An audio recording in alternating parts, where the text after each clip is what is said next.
Sometimes if he's squared up, I'll look to hook, so he steps back. And as soon as that happens, that's my cue, right?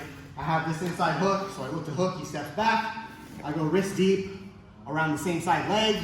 I have the close hook here. I'm gonna fall to the opposite side shoulder, right? Looking to elevate this leg and kind of kick through, look, knee tap, and we're into the single leg press, okay?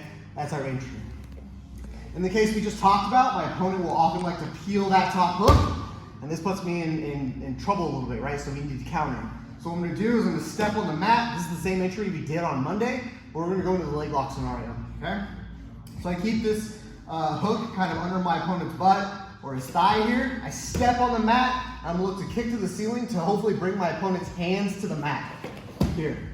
Okay, we did the wrestle up on Monday. In this case, what I'm gonna do is I'm instead gonna frame on the ribs here.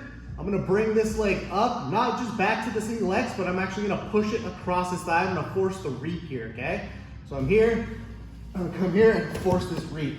Okay, we kind of wind up in this backside, almost 50-50 position. If I can lock the figure four, all the more better, okay? That's where I really like to be. And I keep this hook on the far side leg, this bottom leg, engaged behind the leg here, okay? So if I can hook, all the more better, all right? Can we rotate a little bit? Yep. Okay, so now we have heel exposure. It's like given to us for free essentially at this point. Things to remember, guys, on this. I want to keep the forearm perpendicular to my opponent's shin, right? If I heel hook and the hook is kind of in the meat of my arm up here and my arm is parallel to my opponent's shin, this is no go. He's going to ballerina foot. It's going to slip out. I'm not going to get effective breaking mechanic here, okay? So I'm going to keep my forearm perpendicular to his shin. I'm looking at my watch, right? That's what I want to keep in mind.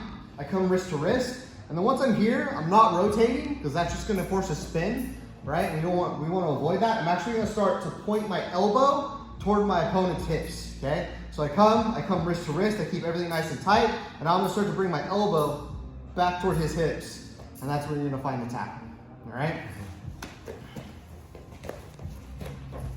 From the top.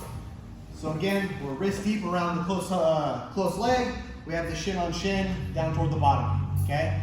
I'm gonna fall to this opposite side shoulder. I also generally like to knee tap here just to make sure that he's not closing distance while I scoop this leg up, right? So boom, we come through, we kick through, and up into the single leg X. He's gonna peel that top leg, boom, I keep this hook engaged, I step on the mat, and I kick upwards, looking to bring his hands to the mat, weight now off of the legs, right? I'm gonna frame on the ribs with this close side hand, and then this leg is gonna come back up where we go single leg X. Instead, I'm gonna force it through all the way across, forcing the reap. If I can figure four the leg, all the more better. And I'm gonna keep that far side hook engaged, keeping that leg close to me and keeping my opponent broken down, okay?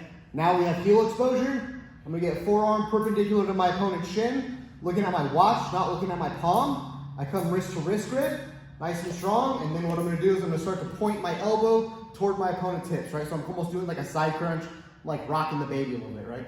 This way.